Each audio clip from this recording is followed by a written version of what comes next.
नमस्कार दोस्तों, मेरा नाम राहुल सैनी है और मैं आपका maths by Rahul Saini channel पर बहुत-बहुत स्वागत करता हूँ। दोस्तों, आज की क्लास ये साधारण बैच की जो है तीसरी क्लास है और आज की क्लास में हम पीछे से आगे का पढ़ने वाले हैं। मतलब जितना हमने पीछे कवर किया था उससे आगे का हम पढ़ने वाले हैं। तो बिना देरी करे, बिना रुके चलते हैं। और क्या कहते हैं, आज 2 दिन बाद क्लास हो रही है तो हो सकता है आगे थोड़ी बहुत दिक्कत ऐसी ना आए। अब रेगुलर इस पे थोड़ा-सा क्लास वगैरह रहेगी। ठीक है ना? तो चलिए बिना रुके शुरू करते हैं पहला क्वेश्चन। ठीक है? और ये आज की क्लास में ना थोड़ा-सा ना ऑप्शन नहीं दिए गए हैं, तो बिना ऑप्शन के काम चलाने का ट्राई करेंगे। ठीक है? तो 2600 रुपये 4 साल में साधारण ब्याज से 3750 रुपये हो गए। यदि ब्याज की दर 1% अधिक होती तो धन कितना हो गया होता। ठीक है ना? तो चलिए शुरू करते हैं। अच्छा, एक बात बताओ, अगर 1% अधिक होती रेट ऑफ इंटरेस्ट 1% अधिक होती तो टोटल ब्याज जो है 4% अधिक मिलता 4 साल में। ठीक है ना? जब 4 साल में 4% अधिक मिलता तो 2600 का ही तो 4% अधिक मिलता। हम निकाल लेते हैं। जैसे 1 साल का ब्याज कितना हो गया, 2600 का 1%, 26। 4 साल में कितना हो गया, 2600 का 4%, 26 × 4 बराबर 104। तो 104 रुपये एक्स्ट्रा मिलते हैं। तो 104 रुपये अगर मैं 3750 में जोड़ दूँ, 104 तो कितने हो गए, 3854। ठीक है ना? तो ये इसका आंसर हो जाता। ठीक है? ऑप्शन नहीं है, हम ऐसे ही काम चलेंगे। ठीक है? तो अलग से कुछ और नहीं निकालना है कि पता चला हम निकाल रहे हैं रेट ऑफ इंटरेस्ट निकालना है। रेट ऑफ इंटरेस्ट नहीं निकालिए, हमें डायरेक्ट 1% निकाल कर उसमें जोड़ देना है 4 साल का। ठीक है? आते हैं नेक्स्ट क्वेश्चन पे। देखिए, एक धनराशि को साधारण ब्याज की एक निश्चित ब्याज दर पर 4 वर्षों के लिए निवेश किया जाता है। यदि इसको 2% अधिक ब्याज आर्थिक ब्याज पर निवेश किया गया था तो उसको 56 रुपये अधिक मिले होते। धनराशि क्या है? अच्छा, 2% अधिक 4 वर्षों के लिए निवेश की गई होती तो यानी 2% सिंपल इंटरेस्ट कितना अधिक मिलता, 2% 4 वर्षों के लिए यानी 8% अधिक मिलता। ठीक है ना? सीधी सी बात है, 4 साल में, 1 साल में अगर 2% मिलता तो 4 साल में 8% मिलता। अब टोटल कितना मिलता, 56 रुपये अधिक मिलते। 8% की वैल्यू कितनी है, 56। 1% की वैल्यू कितनी है, 8 सत्ते 56। तो 100% की वैल्यू यानी 100 कितना हो गया साधारण में, तो कितना हो गया 700। आंसर हो गया। ठीक है? बहुत अच्छा क्वेश्चन है। आते तीसरे क्वेश्चन पे। देखिए, साधारण ब्याज की दर से 2200 रुपये की राशि 3 वर्षों में 2652 रुपये हो जाती है। यदि ब्याज की दर 1% घटा दी जाए तो नया ब्याज मूल्य क्या होगा। न्यू इंटरेस्ट पूछा है। चलिए देखिए, पहले हम ब्याज पुराना ब्याज मूल्य निकाल लेते कितना हो गया। 152 माइनस 2200 आ गया 452। ये पुराना ब्याज मूल्य है। ठीक है ना? अब क्या हुआ है, 3 वर्षों में 1% घटाइए तो टोटल कितनी घटाइए, 3%। टोटल लेस हुआ 3 × 1% बराबर 3%। 2200 का 3% ही तो हुई। 2200 का 3% कितना हो गया, 66। 22×66। ठीक है ना? 66 रुपये कम हुआ। तो पहले ब्याज कितना था, 452। अब उसमें से हमने कितना घटाया, 66 रुपये। तो लेस कर देते हैं, 12 में से 6 गया 6, और इधर 4 4 14 में 6 गया 8।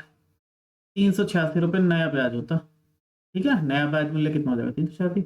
आसान है, इसमें कोई सोचने वाली बात नहीं है। नेक्स्ट क्वेश्चन देखिए, 5000 को 2 भागों में इस प्रकार बांटा गया है कि एक को 4% की दर से तो दूसरे को 5% की दर से उधार दे दिया। दोनों में 2 साल में 440 का ब्याज प्राप्त होता है। तो 4% और 5% पर कितना कितना उधार लिया गया था। इस क्वेश्चन को करके देखिए क्या कर सकते हैं।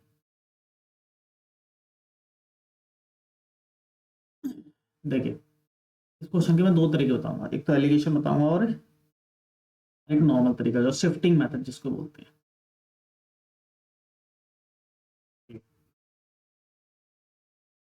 शिफ्टिंग मेथड देखिए कैसे कर सकते हैं शिफ्टिंग मेथड से।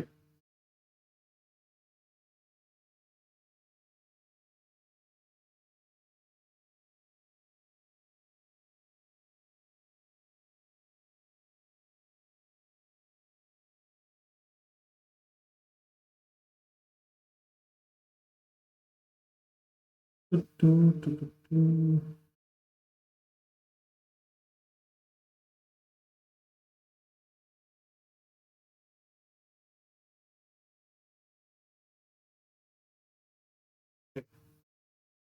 अमाउंट कितना है, एक को 4%, एक को, ठीक है ना। अच्छा 2 साल में 40 है, एक साल में कितना हो गया, 220 रुपये मिला होगा, ठीक है ना, एक साल में 220। अच्छा मैं कह रहा हूँ 500 का 5,000 का 4% कितना हो गया, 200 रुपये। इसको 200 रुपये मिल गया ब्याज, इसको 5% पे यानी 4% प्लस 1% ये तो मिला होगा, तो 4% पे 200 तो यहाँ मिल गया था, ठीक है ना। लेकिन 220 रुपये ब्याज मिला इसको, ठीक है, 5% के हिसाब से, 1% पाना क्या, सॉरी 200 रुपये प्लस 20 रुपये मिला ना यहाँ पे।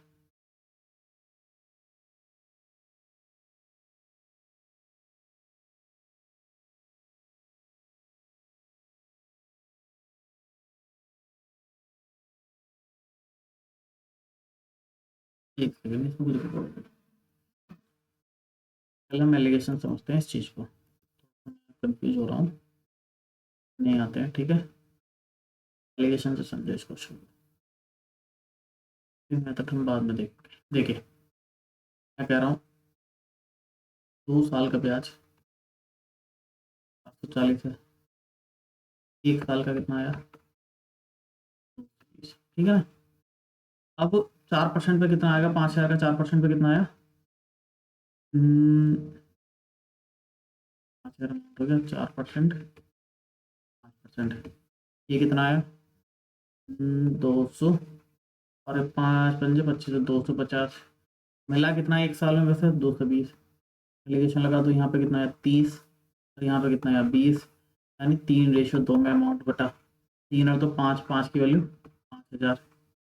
पूछा किसका है, अच्छा दोनों का पूछा है, तो एक तो 3 और 2 यानी इसका 3,000 मिला, 2,000 मिला, ठीक है ना। यानी इसका अमाउंट कितना आएगा, 3,000 और 2,000। ये 4% वाले पे कितना आया, ये 3,000, ये 5% वाले पे कितना आया, 2,000, ठीक है ना। आसान है, शिफ्टिंग मेथड हम देखेंगे, थोड़ा सा कंफ्यूजन हो गया उसमें, ठीक है। 3 चीजें, 3 साल में कुल ब्याज 150 रुपये हुआ, देखिए इसे और देखते हैं। अच्छा 3 साल का ब्याज कितना है, 1,050, एक साल का 350 आ गया, ठीक है ना। 6,000 रुपये का अमाउंट है, एक को 5%, तो 7%, 5% यानी 300, 300 रुपये, और 7% यानी 6,000 का 7%, 420, तो इसको रख देते हैं 350। मिला कितना एक साल में एवरेज 350, ये कितना आ गया 70, ये 50, 7/5, ठीक है। 12 की वैल्यू कितनी आ गई, 1,000, और पूछा क्या है, दोनों में कितने से कितने कितना उधार लिया गया, 2 की वैल्यू कितनी आ गई, 1 की वैल्यू कितनी आ गई 500, ठीक है ना। तो 7 पंजे 3,500, 7 पंजे 2,500, यही तो अमाउंट आ गया, 3,500, 2,500, ठीक है। अब ठीक है, अब तो कोई दिक्कत नहीं है, नहीं है, तो एक स्लाइड ऐड करनी है, स्लाइड, उसका बैकग्राउंड करना है ब्लैक। अब हम कुछ चीज यहाँ पर समझेंगे,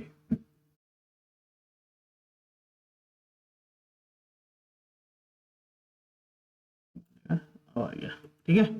अब देखिए एक कॉन्सेप्ट समझना है, माना कि आ जाते हैं, कॉन्सेप्ट समझना है। यदि किसी अमाउंट को 3 रेशियो में तोड़ा गया है, R1 T1, R2 T2, R3 T3 में अगर हम इसको ब्रेक किया गया तो हमने बोल दिया P अमाउंट है ये P2 T1 और ये T3। अब इसमें ना 3 केस बनेंगे, पहला केस है ऐसा समझ लो, केस नंबर फर्स्ट, अगर साधारण ब्याज जो है तीनों भाग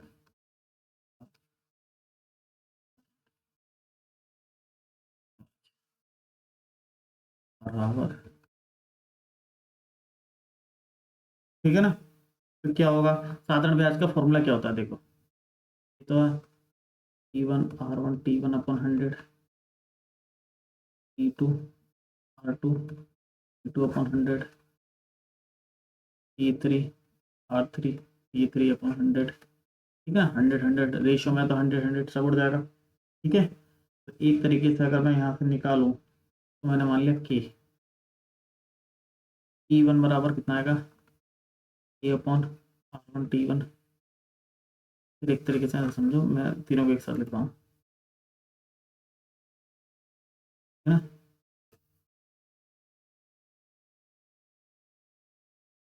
T1 ratio T2 ratio T3।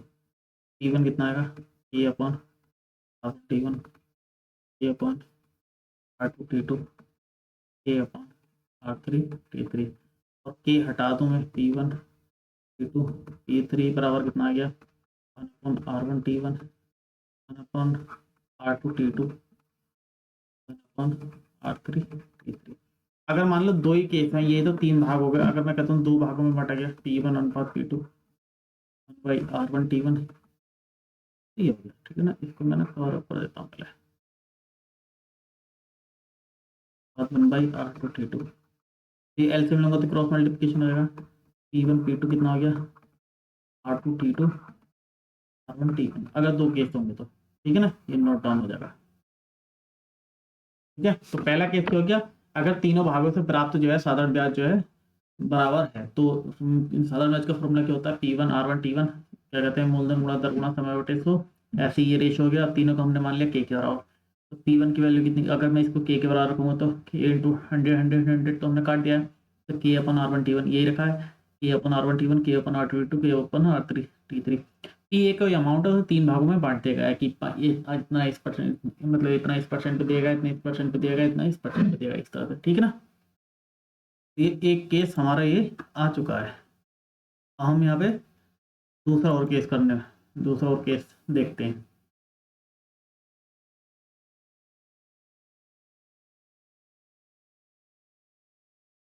Case number 2,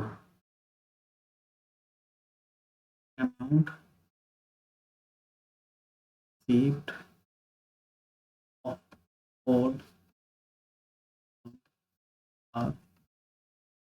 ठीक है ना। तीनों केस वाला जो अमाउंट है वो इक्वल हो जाए, तो अमाउंट का फॉर्मूला क्या होता है, ए बराबर पी प्लस एस आई। तो E1 A2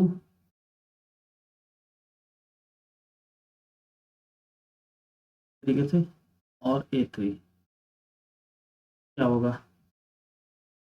E1 plus E1 R1 T1 upon 100, E2 plus R2 T2 upon 100, E3 plus T3 R3 T3, ठीक है। ये अमाउंट हो गया, ये उसका ब्याज हो गया, कुल मिला के ये तो आई 100 हल से ले लिया मैंने,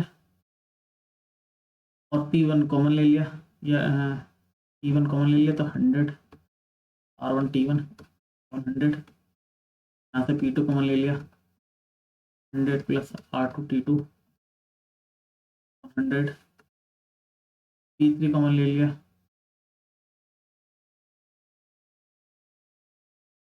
100 R3 P3 अपॉन 100। तो ये तो सब उड़ जाएंगे रेशो में। अच्छा, अमाउंट जो है ये इक्वल है, तो इसको हमने मान लिया, कोई भी एक अमाउंट मान लिया, जैसा कि सपोज करो के मान लिया, ठीक है ना। एक तरीके से ही मान लिया, जब इक्वल है तो तीनों का, मैंने बोला ना, अमाउंट रिसीव्ड ऑफ ऑल से हमारे इक्वल, यानी तीनों से मिली हुई जो अमाउंट है वो इक्वल है, तो फिर ए मान लो, ठीक है। तो P1 कितना आएगा, ए अपॉन 100 प्लस R1 T1, इधर आ जाएगा, और P2 कितना आएगा, या ऐसे नहीं, एक साथ लिखता हूँ, ठीक है ना।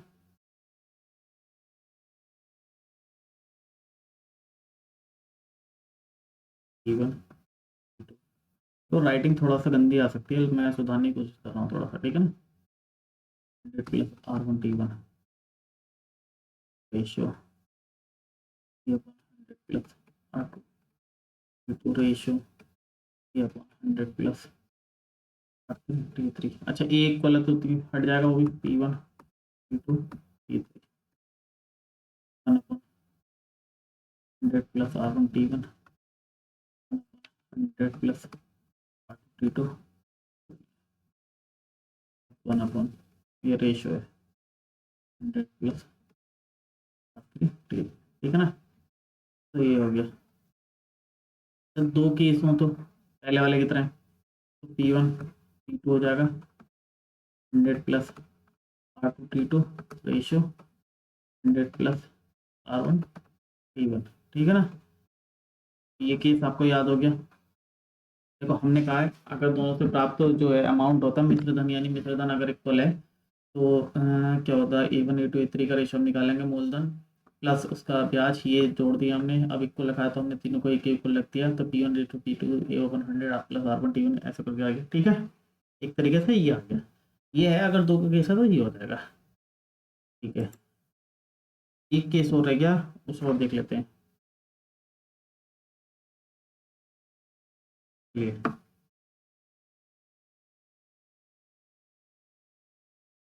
वैसे तो सब कुछ छोड़ो, ये मैं निकाल चुका हूँ, ठीक है ना। जब मैं ये निकाल चुका हूँ,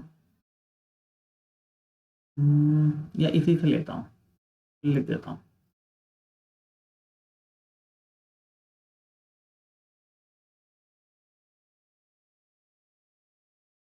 तीनों प्राप्त प्रदन अनुपात A1 अनुपात A2 अनुपात A3 है। तो ये केस पहले रखना चाहिए, तो कहते हैं A1 बराबर P1 100 plus R1 T1 100, P2 बराबर P2 100 R2 P2 upon 100, A3 बराबर A3 100 plus R3 T3 upon 100। ये तो फॉर्मूला बनेगा इसका कुल मिला के। P1 ratio P2 ratio P3 क्या निकल के आएगा, 100 तो सब में से कट जाएगा, ठीक है ना। तो P1 100 प्लस R1 T1 अनुपात में A2 upon 100 plus R2 T2 अनुपात में A3 अपॉन 100 प्लस R3। ये तो बेसिकली मैं आपको समझा चुका हूँ, वो तो ये मेरे को पहले लिखना था।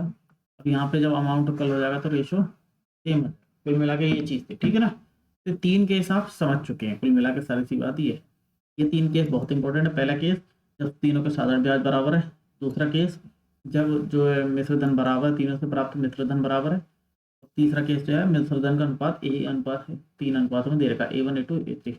अब आते हैं क्वेश्चन पे करते हैं, ठीक है। 13,000 को 3 भागों में इस प्रकार बटाया गया है कि पहले का 5% की दर से 6 साल के लिए, दूसरे भाग को 4% की दर से 5 साल के लिए, तीसरे भाग को 10% की दर से 4 साल के लिए दिया गया है, ठीक है ना। लेकिन तीनों से प्राप्त किया साधारण ब्याज कितने बराबर हैं। जब साधारण ब्याज बराबर है तो हमें पता है फॉर्मूला क्या होता है,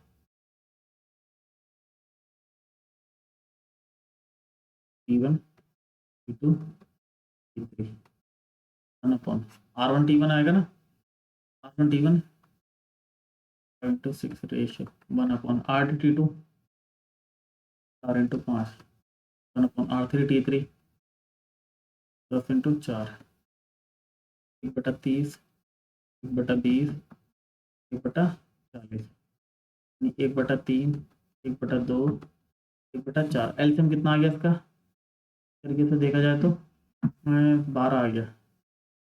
तो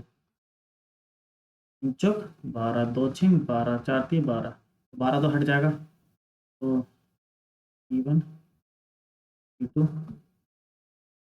P3 कितना आ गया 4 6 3 4 से 10 3 13, 13 की वैल्यू कितनी है 13,000। 4 की वैल्यू कितनी आ गई 4,000, की वैल्यू 6,000, 3 की वैल्यू 13 की 13,000 है, तो एक की 1,000 होगी, ठीक है ना। आसान है, ये फॉर्मूला याद होने से ना ये क्वेश्चन काफी आसान हो जाते हैं। आते हैं देखते हैं अगले क्वेश्चन पे, ठीक है। 10,000 रुपये को दो भागों में इस प्रकार बांटा गया है कि पहले को 5% और दूसरे को 6% पर दिया गया है। एक साल में 5% से मिलने वाला या 6% से मिलने वाली ब्याज से 70 और 50 पैसे अधिक है। ये तो पिछला वाला क्वेश्चन है ना, तो छोड़ दो, दो भागों में बांटना क्या अधिक है। अगले पे चलते हैं। देखिए अब ये वाला टाइप के करते हैं, पहले इस वाले टाइप कंप्लीट करते हैं। तो अभी सर को तीन भागों में इस प्रकार बांटा गया है कि पहले भाग को 10% की दर से 5 साल के लिए, दूसरे भाग को 4% की दर से 5 साल के लिए, तो तीसरे भाग को 5% की दर से 20 साल के लिए बेच दिया गया है। तीनों से प्राप्त धनराशि बराबर है, आपकी बार क्या अमाउंट बराबर है, तो तीनों भाग का मूल्य ज्ञात कीजिए। बहुत आसान है, फॉर्मूला बेस्ड है, ठीक है ना। देखते हैं क्या है, अमाउंट तो वो बराबर ना, धनराशि बराबर है, तो पूछे क्या है, तीनों भाग का मूल्य P1 P2 ratio P3।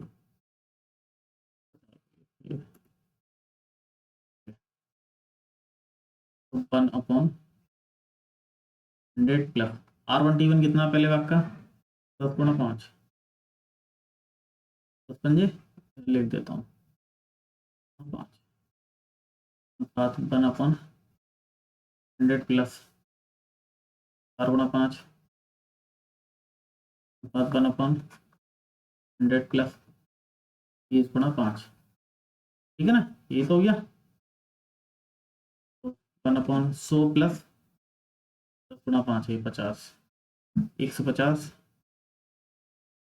100 plus 20, 5 आ गया ना, ये 50 हो गया, ये 20 बने 100, तो 120 कौन 200, 200, एक 0 हट रहा है, बटे 15, 1/12, बटे 20, एलसीएम कितना आ गया 60, 15 चौका 60, 12 पंजे 60, 20 30 60, P1 P2 P3, P1 P2 P3 बराबर कितना आ गया 4 5 3, इक्वल टू 4 5 9 3 12, वैल्यू कितनी है 24,000, एक की वैल्यू कितनी आ गई 2,000, 4 की वैल्यू 8,000, 5 की वैल्यू 10,000, 3 की वैल्यू 6,000, ठीक है ना। आसान है, कोई इतना मुश्किल क्वेश्चन नहीं है, ठीक है। तो नेक्स्ट क्वेश्चन पे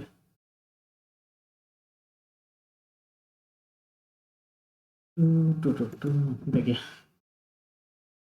₹5,000 की राशि को दो भागों में इस प्रकार विभाजित किया जाता है कि पहले भाग पर 4 से 1/5 वर्ष का साधारण ब्याज 6 से 2/3% प्रति, दूसरे भाग पर 4% साधारण ब्याज 2 से 3/4 वर्ष के लिए साधारण ब्याज का दोगुना है, दोगुना है भाई, दोगुना। तो दूसरे भाग का पहले भाग से अनुपात क्या कीजिए। देखिए अच्छा क्वेश्चन है वैसे, मैं ये कह रहा हूँ पहले साल का SI और ये दूसरे साल का SI, ठीक है ना।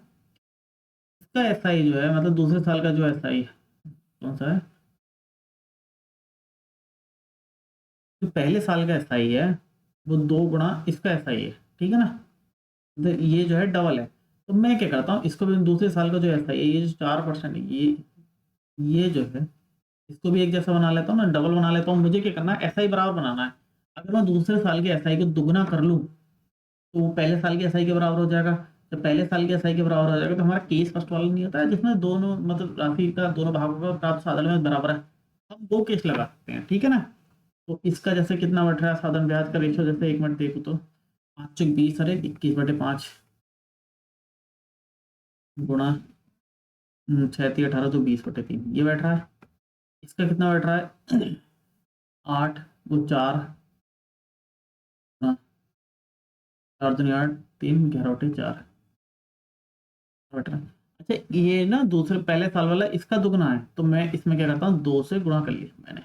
अब ये SI और ये SI इक्वल हो गए, ठीक है ना, बराबर हो गए। अब मैं फॉर्मूला लगा सकता हूँ, ठीक है।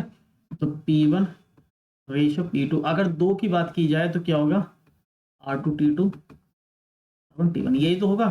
R2T2 कितना है 2 चौक 8, ये 4 से 4 गया 11 दूनी 22, R1T1 कितना है 5 चौक 20, 3 सत्ते 21, 7 चौक 28, यानी 11/14। 15 की वैल्यू कितनी है 5,000, सॉरी 25 की वैल्यू कितनी है 5,000, एक की वैल्यू कितनी है 200, पूछी किसकी है अरे यार ये तो कुछ ही नहीं, 11/114 ये तो पूछा है, ये आंसर हो गया इसका। ठीक है ना। देखिए मैं समझा, पहले साल का एसआई का क्या परसेंटेज क्या रहता है, वही दोनों का क्या कहते हैं समय और उसके गुणा। दूसरे साल का एसआई का दुगुना था, ये दुगुना था ये वाला। ठीक है ना, ये वाला। तो मैंने क्या करा, इसमें ना 2 से गुणा कर दी, तो ये बराबर हो गया। अब दोनों इक्वल हो गए, बराबर करने के बाद गुणा करने के बाद जब इक्वल हो गए तो हमारा फॉर्मूला लग गया। ठीक है ना, इतनी सी बात है। आगे होगा आपको समझ में। तो सेम चीज इसमें करेंगे। देखिए, कोई व्यक्ति अपने बेटे बेटी और अपनी पत्नी के नाम इतने 1,05,750 की राशि साधु ब्याज दर पर इस प्रकार निवेशित करता है कि उन्हें क्रम से 3, 4, 5 वर्ष बाद समान ब्याज प्राप्त होता है यदि ब्याज दर 5% वार्षिक है। पत्नी के लिए निवेश की गई राशि ज्ञात कीजिए। ये तो आसान है यार, कोई नहीं, हम सारे क्वेश्चन करेंगे, कोई कितना भी आसान। साधारण ब्याज बराबर है ना तीनों का, देख लेते हैं। और यार राइटिंग सही करने की ट्राई करते हैं। T2 T3 बराबर 1/R1T1, 5% है। अच्छा, रेट अगर इक्वल है ना तीनों पार्ट में, तो T1 T2 T3 हो जाएगा 1/3 1/4, क्योंकि 5 तो सब में कॉमन आ जाएगा रेट। ठीक है ना। तो एल्सियम ले लिया, कितना आया, 3 × 4 = 12, ये 60, 20, 15, 12, 12 15 कितना में 27, 20, 47, T1 T2 50, कितना हो गया 47। 47 की वैल्यू कितनी है, 105,750।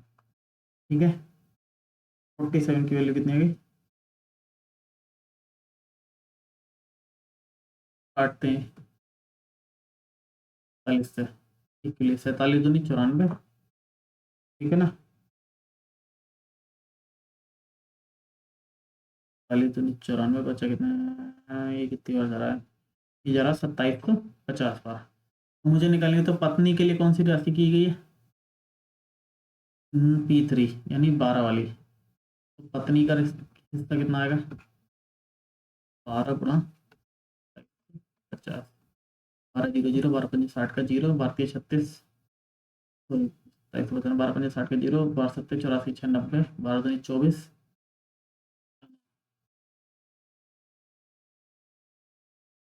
12 24 और 9 33। ऐसा कोई ऑप्शन तो आ नहीं रहा है।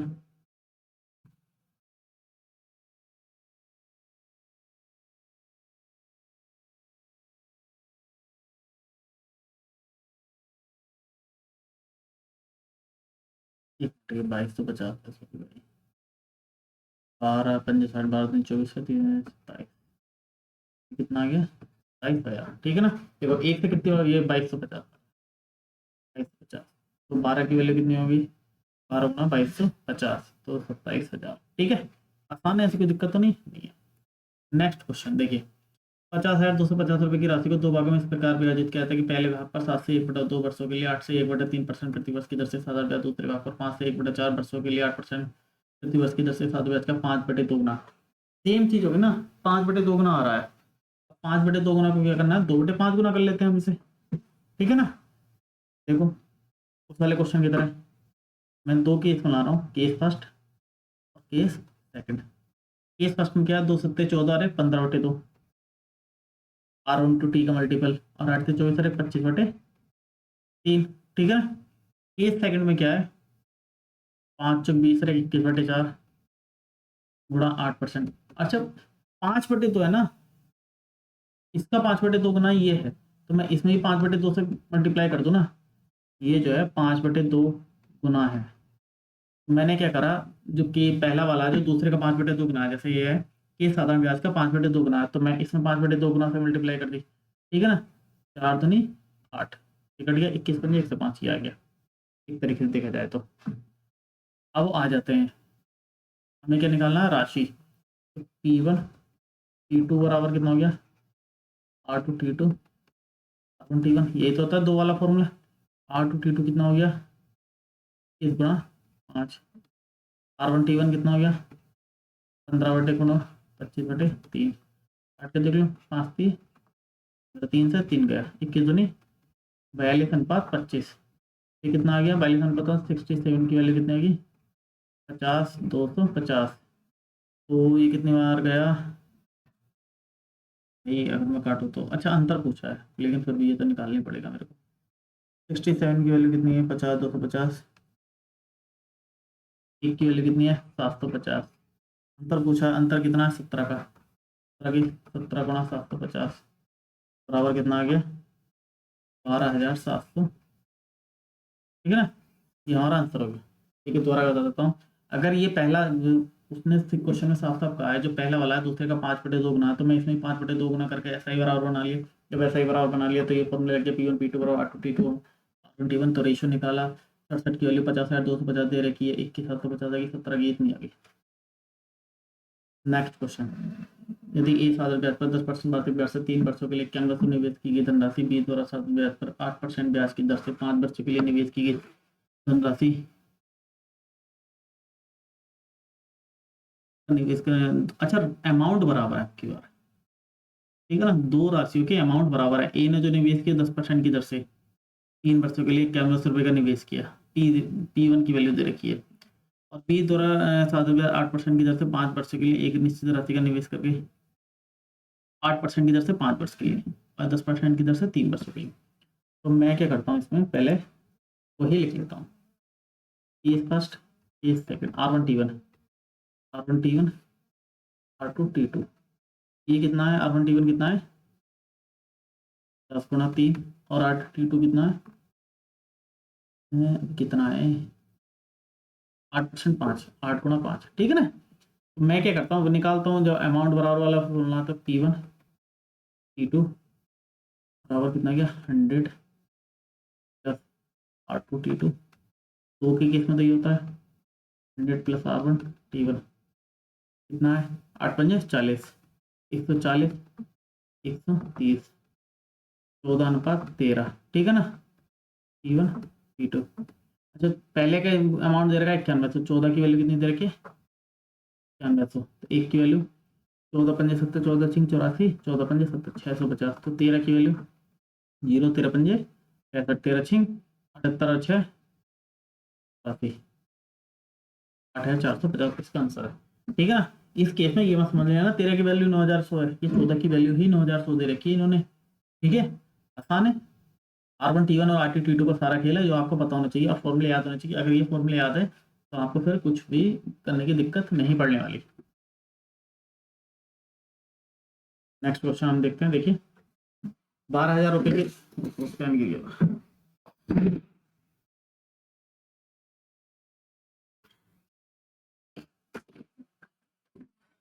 12,000 रुपये को दो भागों में विभाजित किया गया है, जबकि 3 साल 12,000 को दो भागों में विभाजित किया है ताकि 3 साल के पहले भाग पर 12% प्रतिवर्ष की साधारण ब्याज, दूसरे भाग पर 4.5 वर्षों के लिए 16% प्रतिवर्ष की साधारण ब्याज के बराबर हो सके। तो साधारण ब्याज बराबर करनी, तो मिला के बात तो यही है। देखते हैं, बहुत ही आसान क्वेश्चन है। ए first A second R1 T1 कितना है 3/12, आगे पीछे हो सकता है, इसकी दिक्कत नहीं है। R2 T2 कितना है 16 × 4.5 36, 16×4 = 64 और 16×5 = 80, यानी 64 और 8 72। तो पूछा क्या है इन्होंने P1 P2 R2 T2 R1 T1, यही तो है 72/36, 2/1। ये आंसर बहुत ही आसान है। ठीक है, इसमें कुछ था भी नहीं इस क्वेश्चन में। लास्ट क्वेश्चन है आज की क्लास का, देखिए 18,210 रुपये की धनराशि को 3 योजना ए बी और सी में क्रम से 5, 8 और 4 वर्ष के लिए निवेशित किया गया है। 3 योजनाओं पर साधारण ब्याज की दर 12, 10 और 12.5% है। प्रत्येक योजना की समाप्ति पर व्यक्ति को मिलने वाली धनराशि का अनुपात 3:7:4 है। तब योजना सी में निवेशित धनराशि क्या है। ये आज का सबसे अच्छा क्वेश्चन मेरे को लग रहा है। ठीक है ना, क्योंकि इसमें तीनों अमाउंट जो है अलग अलग निकलेंगे, उनका रेशियो हमको दे रखा है। तो मैं क्या करता हूँ 3 केस बनाता हूँ यहाँ पे, फर्स्ट सेकंड R1 T1 कितना आ गया 5 वर्ष और 12 12 × 5 = 60। R2 T2 कितना आ गया 10, 8 गुणा 10 बराबर 80। R3T3 कितना आ गया, 4 गुणा 12.5, 12 चौक 48, 5 चौक 20, 50। ठीक है ना। तो E1, अच्छा E1 E2 E3 का रेशियो देखा है, कोई बात नहीं, धनराशि निकालनी है ना मैं। E1 E2 E3, E1 कितना है 3/100 प्लस 60, 7/100 प्लस 80, और ये 4 E1 E2 E3 ये तो होते हैं ना ऊपर, अपॉन 100 प्लस 50, ये तो है 3/160, 7/180, 4/150, ये गया ये गया ये गया, ठीक है ना। E1 E2 E3, E1 E2 E3, इनका एल्शियम लेते हैं हम, कितना है 16, 18 और 15 का एल्शियम। इस तरीके से देखा जाए तो कितना आ गया 720। तो ये 16 चौका 64, 8 45, 16 पंजे 80, 45 थी 135, 7 से काटते हैं तो 7, 18 चौक 72, 4 सत्ते 280, 4 से काटते हैं तो 180, ओ सॉरी 115 से काटते हैं तो 15 चौका 60, 15 छिक्का वो 15 48 चौके 50 चौक 200 में 60 का 192, ये तो आ रहा है। तीनों का अगर मैं जोड़ लूँ तो तीनों का सम कितना आएगा 135, 280 और 192, 607। 607 की वैल्यू कितनी दे रखी है 18,210, एक की वैल्यू कितनी आ गई 30। तो सी का पूछा है, यानी 192 की वैल्यू कितनी आ गई 192 गुणा 30, 5,760, ऑप्शन डी। ठीक है ना। देखो आसान क्वेश्चन थे। अगर आपको ये फॉर्मूले याद है, तीनों केस याद है, पहला केस क्या हो गया साधारण ब्याज बराबर है, दूसरा भी केस क्या हो गया उनसे वाला जो धन है वो बराबर है, मिश्र धन यानी बराबर तीनों केस में मिलने वाला, और तीसरा केस क्या हो गया मतलब मिश्र धन जो है इक्वल है। अगर आपको तीनों केस इक्वल है तो इस तरह के क्वेश्चन करने में आपको बिल्कुल भी कोई भी दिक्कत नहीं होने वाली है। तो आज की क्लास में ये काफ़ी सारे इंपॉर्टेंट क्वेश्चन थे। तो आज की क्लास हम यहीं पर ख़त्म करते हैं और मिलते हैं कल अगली क्लास में। तब तक के लिए नमस्कार, धन्यवाद।